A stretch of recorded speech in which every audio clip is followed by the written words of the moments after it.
Bonjour à tous, nous poursuivons aujourd'hui avec la dernière Mishnah de Masechet Maasrot, la 8e Mishnah du 5e Pérek. La Mishnah nous enseigne Shum Baal Bechi. Voici quelques espèces mentionnées dans la Mishnah où il n'y a pas d'obligation de prélever Trumot ou Maasrot. Pourquoi? Parce qu'ils sont considérés comme Hefker, ils n'ont pas de propriétaire. C'est sauvage, ça ne vaut pas grand-chose, donc on ne considère pas que quelqu'un les a semés pour les prendre ou les garder, donc puisqu'il n'y a pas de propriétaire, c'est Hefker, comme nous l'avons vu au début de notre Maasrot, il n'y a pas de Masechet Maasrot, il n'y a pas d'obligation de prélever Trumot ou Maasrot. De même pour la Shemitah, si c'est Hefker, donc il n'y a pas de crainte que peut-être ce soit d'un champ qui avait été gardé et travaillé pendant la Shemitah. La Mishnah nous mentionne le Shum Baal Bechi, c'est-à-dire de l'ail, Baal Bechi. Deux explications dans le Barthénora. Première explication, c'est de l'ail qui est particulièrement fort et que tout celui qui mange pleure, qui en mange pleure et a les yeux qui larmoient. Autre explication, le Baal Bechi, c'est qu'il provient de la montagne du Liban, puisque en arabe, le Liban s'appelait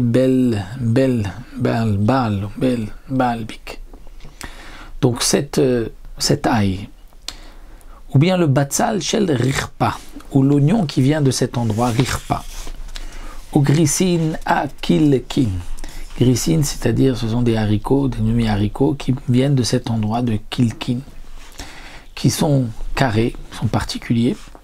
Ve'adashim mitzriot, et des lentilles mitzriot qui viennent donc, mais mitzriot qui viennent d'Égypte, et qui ont un côté pointu, et ces lentilles ne sont pas entièrement rondes. Et Rabbi Meir rajoute afakarkas, karkas, une variété, une sorte de chou, dit le Barthénora.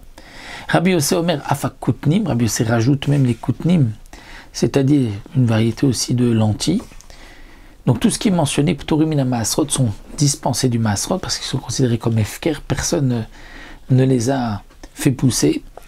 Venil Karim et Koladam Beshvit, on peut acheter de tout homme, même de celui qui est soupçonné de ne pas faire attention à la Shemitah et de vendre des fruits de Shemitah. Là, il n'y a pas de crainte parce que c'est Hefker.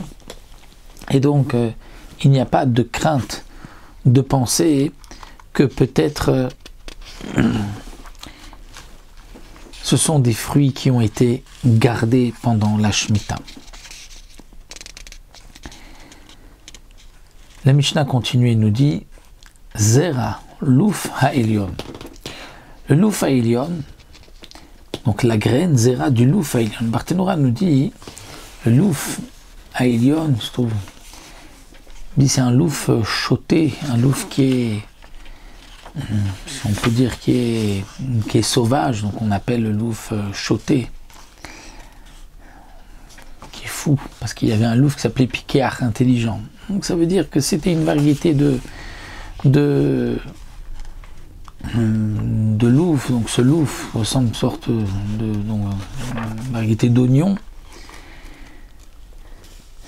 Aelion, donc du haut, qui était appelé donc Aelion, qui était donc sauvage.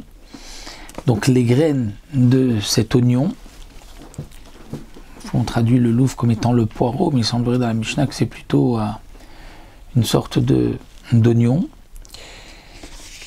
Et donc ces graines de cet oignon Louf Ha'elion, ou Zera, les graines de Kereshim.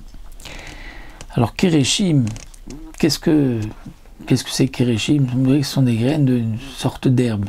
Kereshim, le Rambam dit c'est le Khatsir, donc une sorte d'herbe qui donne aussi des graines. Ou Zera Betsalim, ou les graines des Betsalim, c'est-à-dire des oignons. Zera Lefet Tutsunot, les graines du Lefet, c'est le navet, et Tutsunot, ce sont les radis.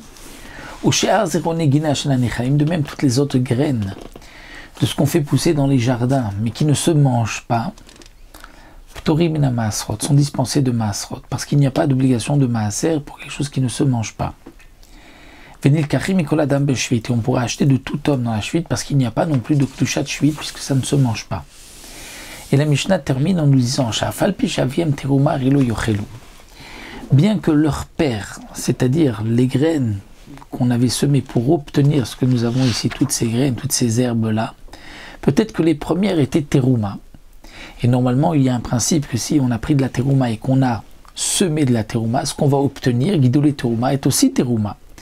Eh bien, dans les cas mentionnés dans cette Mishnah, même si au départ les graines c'était de la terouma, ce qui va pousser n'a pas un statut de terouma étant donné que ça ne se mange pas.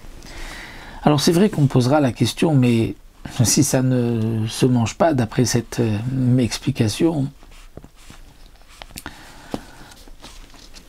alors comment on a pu prélever la terouma? Il n'y a pas de terouma pour ce qui ne se mange pas non plus.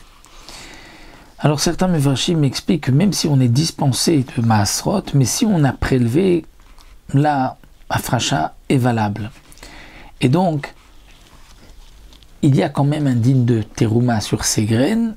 Ensuite, lorsqu'on les a semées, ce qu'on a récupéré, on a pu croire que c'est terouma, donc le chidouche que non.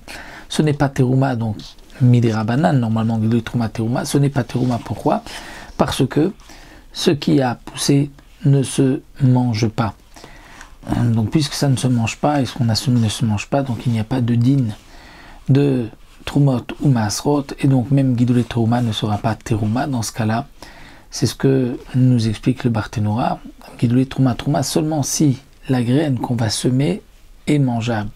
Mais si elle ne se mange pas, donc il n'y a pas ce principe de guidolé terouma. Voilà, nous avons terminé cette Masechet Maasrot. Mizrat Hashem, on se retrouvera pour une prochaine Masechet, pour Masechet Maaser Sheni.